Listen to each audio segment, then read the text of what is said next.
Hi, as promised and hoped, my second parcel arrived today. And in it was the Autophone. I've taken a quick picture to show you the thumbnail picture of it, but I've also took the cover off, had a little look at the bits and pieces inside to decide whether, as the various write-ups say, these phones were a very cheaply made effort, you could say. Anyhow, I've had a little look, so much so that before this one arrived, there was another one on advertise on eBay, and I thought, these are supposed to be quite rare, so if this one did get smashed up in the post, I could get another one. So that's what I did. I call it belt and braces. As I say, it's money invested. Whether it's a particularly good phone or not. Well, anyhow, let's give a little talk about this one. This one has unfortunately got a problem, but something due to age. Now, this phone is known as the Aristocrat FL 50. The company Autophone was owned or controlled by the British Home and Office Telephone Company, which also took in Birmingham Telephone Company, Dictograph, Shipton, and I believe Leeds Telephone. So it was obviously a well-known name and fast spread. In one instant, that these phones were exported to Canada. And the only similarity between Canada and these phones is the handset. This is the typical American style handset. You turn it around, you have the name in the middle, Autophone. I've taken the two capsules out to have a closer look. Here, this one is the transmitter or the microphone. This type of insert is fairly common on several European type phones. It just drops into the handset as so in there. There's nothing on this, by the way. Well, I say there's nothing on there. There's an A, which presumably stood for Autophone. The receiver is this here, which got the name Autophone on it, with a number 5505. And this too is a similar capsule to a lot of European phones. It's quite weighty actually. I haven't tried this out for transmission. As I say, I only just got this, and I thought, well, I'll whip off the cover and give a little talk. So this also explains why it's still covered in a little bit of dust. And checking through, everything appears to be okay. I haven't tried it electrically. You've got your set of contacts here. Someone previously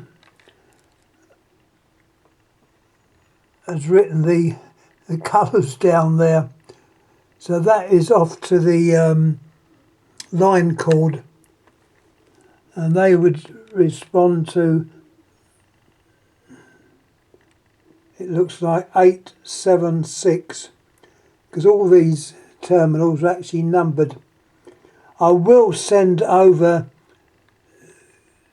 to the gentleman in America who has one of these phones, but he was unable to get it to work. So if I give like where the wires go, that might help.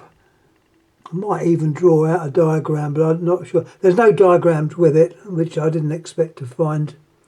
The components are normal type components of the age. I would say this is probably 60s. It's a similar age to the 706 type telephones. So I think it probably came out about then. But totally different, as you can see. The bell, someone says that's got German markings. The only markings this has got is the ohmage, 1500 ohms. I think that's 1500 ohms. There's the bell, or the operator of the bell. And you've got your two gongs, and over the other side of the plate you've got the adjusters. The cradle springs and that are operated by that lever in here, which was stuck when I got it, but a little bit of oil has freed it up and it should be okay now. Looking at the inside of the case, there's the lever there which actually operates that little plastic bit. Nothing to indicate where these were made. Someone was saying that these cases are fairly flimsy, but this case looks perfectly okay. I was worried that it might have smashed in the post, but this one's good as gold. Its case there, you've got the name down there, Autophone, a very small number card, and apart from that, seems to be in very good nick. But as I say, I will mention the dial. Now these dials are said to be German dials. Yeah, I think they probably are. Easy to say they're not particularly good, but this one looks okay. Okay, it's not working properly. What is happening when you dial and the dial returns, before it gets to the stop, the dial stops earlier, and it would appear the tension in the spring has lost a bit of tension. Well, I suppose after the 50s, I suppose it's entitled to lose a bit of tension. I'm not too sure how to adjust it. I think, turn him over, you've got an unscrewable, well I say unscrewable, I'm not going to force it, I couldn't move it. So I'm going to wait until the other phone arrives and compare the two and then have a little look. I'd much rather work on something where I know I've got a spare if I go and mess it up. Dials are very easy things to mess up. That's what I mean. See what I mean? It stops short. It's all working, but it just needs that little bit of extra tension to bring it back home position. This is very typical, I would say, of the Ericsson type dial. When I say Ericsson type dial, this is a dial that is found on the continent on quite a few phones. Not badly made. Okay, it hasn't got a plastic cover around it, but it's made of metal, not made of horrible plastic. You've got your governor there. I did give these things a little touch of oil. As I say, it's all working, but it looks like the spring's loose.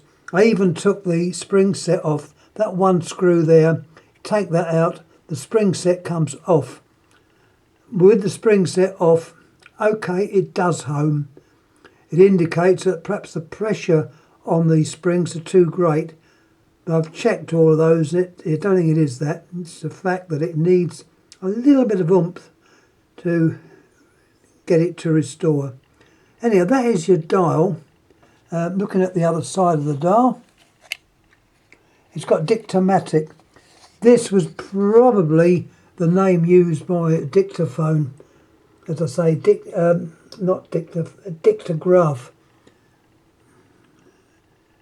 So it makes sense. I can't 100% prove it, but that's what I think it might be. Dictograph. And is the typical dial. The picture of this phone online is exactly the same as this.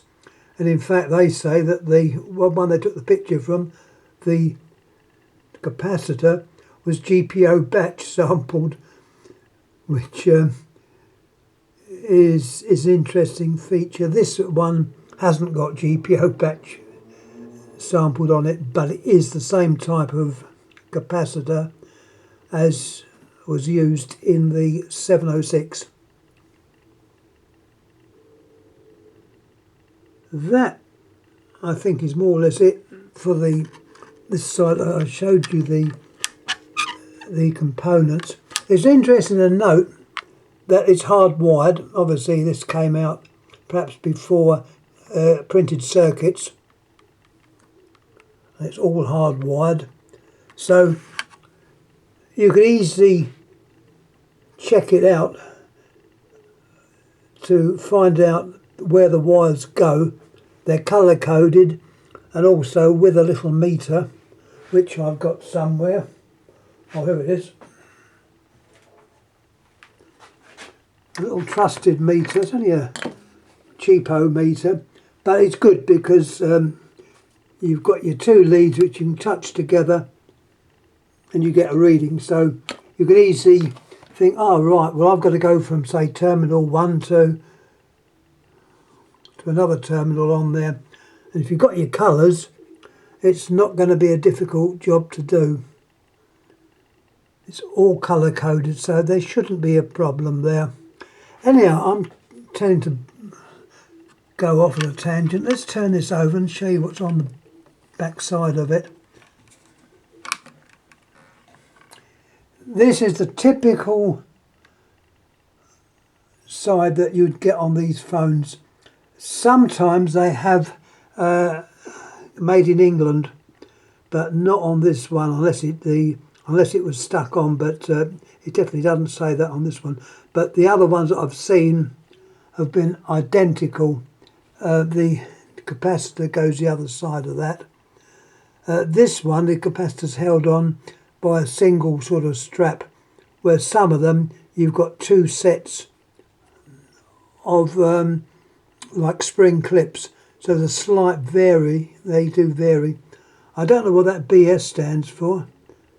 Whether it means buzzer. It could mean buzzer, because the adjustment on there is done by these two adjusters there. So it's possible, and you've got a picture of the bell. So I'd say it's probably buzzer or bell. Yes, my idea. Good fixing. Once again, easily take the cover off. Unlike the English 706s and 747s, they're pigs to take the covers off. But with these, like the American 500 type, you unscrew the screws at the base and lift the cover off, no problem, easy. And this is exactly the same. So, okay, my opinion of this phone is they've unfortunately got a bad name. As far as I'm concerned, it's a functional phone, no frills, it's functional, does the job, which is to make and receive calls. You've got a dial which I've seen worse, let's put it like that. I've seen dials worse than these. if they are German made, which I think they could be, they're normally good quality. Okay, this needs adjusting with the spring. When I find out how to do that, I imagine you undo that middle. Well, I can't move it, and I don't want to put force on it and break anything, so I've left that. But in there I would imagine you can take the finger wheel off, and inside you should have a spring which you could retension a little bit. That's what I'm thinking, but not 100%. Anyway, I think that's more or less it. I will say one thing. Years ago I had two phones. I don't know where they came from. They were private ones. When I say private, they were non-GPO. And I've never seen any of them since. I've been looking. I'd like to get an example. I know exactly what they look like, but unfortunately I haven't seen one. I was lucky enough to see this one, and I'd say also lucky enough to receive it in very good condition. It's rather interesting how this arrived. It wasn't in a box, but it was well wrapped. It was bubble wrapped. It took me ages to unpack. So it just shows it can be done, and as I've always said, the handset shouldn't be left on. The handset was left on in this case, but fortunately, no problem. Travelled very well. So there's the phone. It's, as I say, recapping, it's the Aristocrat FL 50, and some were exported to Canada, so they say. Made in, or assembled in Wimbledon. I believe it was the Wandsworth Road where they had a factory where they assembled these. They did make earlier phones, by the way, which I haven't got, and they must be quite rare as well. But this is as I would think their latest version, which were obviously mass produced and was used in private installations, not for the GPO. These were like inter-office between firms using private wires. And yeah, I think that's more or less all I've got to say. I think I've showed you all the bits. Anyway, any questions on this, please ask. I will try and sort out for a matey in America who has one of these but has not been able to make it work.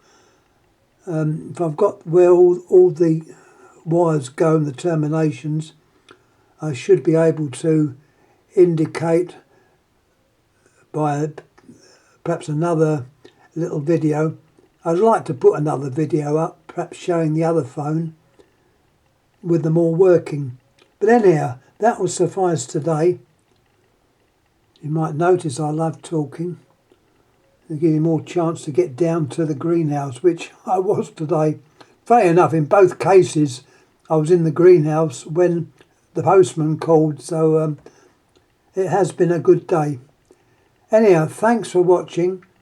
Any comments please make, and any updates on this I'll obviously do. There is a thumbnail or fingernail, whatever they call it, picture of this phone. I know it hasn't been cleaned up or anything. It's as it came through the post. So once again, thanks for watching. Thank you.